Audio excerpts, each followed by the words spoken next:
Oke, kali ini aku akan coba bahas alur cerita film yang berjudul The Purge.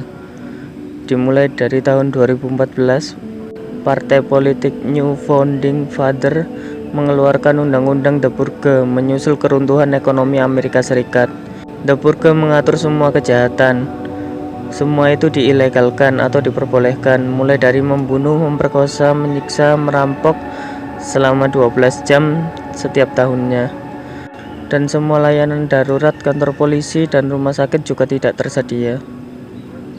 The Purge juga bisa diartikan sebagai pembersihan. Di tahun 2002, Amerika menjadi bebas kejahatan, dan tingkat pengangguran menjadi kecil. Lalu kita ditunjukkan seseorang bernama James Sandin, yang merupakan warga Amerika yang kaya raya, kembali ke rumahnya bersama istrinya Mary dan anaknya bernama Zoe dan Charlie. Keluarga James yakin sistem keamanan buatan perusahaannya akan menjaga mereka tetap aman. Di rumah itu Zoe bertemu dengan kekasihnya yang bernama Henry. Meskipun James tidak terlalu menyukai Henry karena menganggap terlalu tua bagi putrinya, James sekeluarga bersiap. Mereka kemudian mengaktifkan sistem keamanan.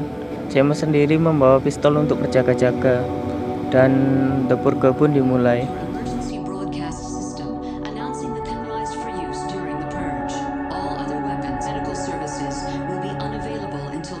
Setelah mereka berkumpul untuk menyemangati satu sama lain, Zoe pergi ke kamar.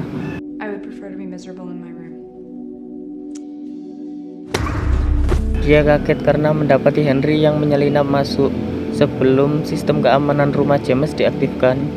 Henry mengatakan kepada Zoe bahwa dia berencana membunuh ayahnya. Di lain sisi, Charlie mengawasi monitor keamanan dan melihat seorang pria yang sedang terluka meminta bantuan. Kita panggil saja pria itu Cak Mat, biar enak dipanggilnya. Di kota itu semua rumah di sana tidak ada yang mau membukakan pintu untuk pria itu. Tetapi Charlie yang kasihan menonaktifkan sistem keamanan dan membiarkan Cak Mat masuk. James yang mengetahui hal tersebut tidak setuju atas kehadiran Cak Mat di rumahnya. James berusaha menangkap Cak Mat. Cak Mat akhirnya disudutkan, tetapi Henry yang turun dari lantai atas menembaki James. James kemudian berbalik menembak Henry, yang menyebabkannya terluka parah dan mati. Cak Mat yang melihat ada kesempatan pergi, dia pergi untuk bersembunyi. Malam harinya, melalui monitor keamanan, James dan keluarganya melihat kelompok bertopeng bersenjata datang ke depan rumah James. Pemimpin kelompok bertopeng memperingatkan mereka untuk menyerahkan Cak Mat, karena Cak Mat adalah buruan mereka. Pemimpin itu juga memberi waktu untuk membawa keluar Cak Mat sampai batas waktunya. James dan keluarga ketakutan. Akhirnya mereka mencoba menangkap Cak Mat dan diserahkan kepada kelompok bertopeng. Namun Cak Mat sendiri lihai dalam bersembunyi, meskipun dia dalam keadaan terluka. Seperti peribahasa, sepandai-pandai tupai melompat, pasti jatuh juga. Begitu pula Cak Mat, dia akhirnya tertangkap. James kemudian mengikat Cak Mat, tetapi Mary melihat di luar telah ada alat pengrusak baja yang siap merusak pintu depan rumahnya. Merasa terancam, naluri membunuh James keluar. Dia memutuskan membunuh semua kelompok bertopeng. James dan Mary pun mengambil semua senjata yang berada di ruang penyimpanan, sementara Cak Mat kabur bersembunyi kembali. Rasa marah James membuatnya di atas angin. Dia akhirnya memberi pistol kepada Charlie dan menyuruh Zoe bersembunyi. Pintu depan akhirnya roboh, satu persatu kelompok bertopeng masuk.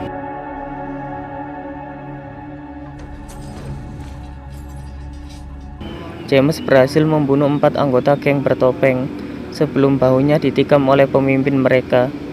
Di tempat persembunyiannya, Charlie melihat dari monitor dua orang datang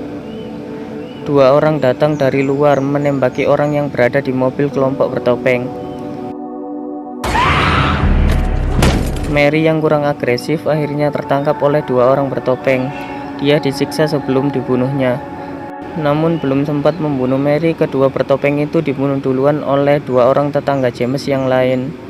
Mary kemudian pergi untuk menghampiri James, tetapi saat akan mengecek luka James, Pemimpin kelompok bertopeng kemudian menodongkan senjata dan hendak membunuh mereka berdua. Untung saja Zoe datang dan langsung membunuh pemimpin itu. Keluarga James berkumpul. Mereka bahagia akhirnya bisa selamat. Keempat tetangga James datang, tetapi sialnya mereka menodongkan senjata kepada keluarga James. Mary kemudian bertanya, kenapa mereka melakukan itu. Tetangga mereka bilang bahwa mereka sangat membenci keluarga James, yang dianggapnya sombong akan kekayaannya.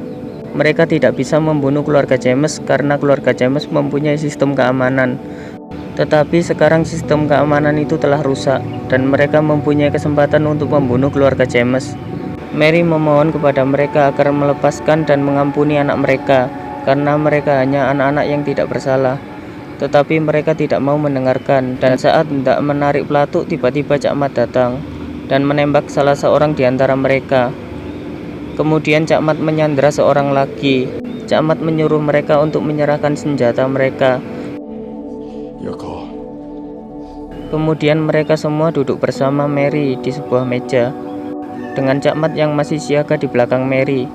Mary menunggu sampai acara The Purge selesai, sehingga tidak ada pembunuhan lagi.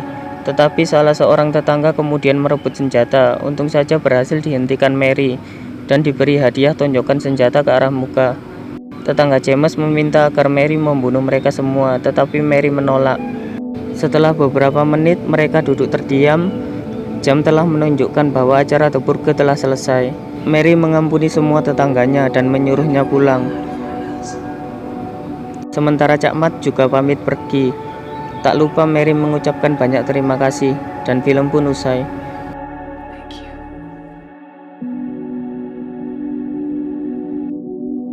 Gimana menurut kalian guys?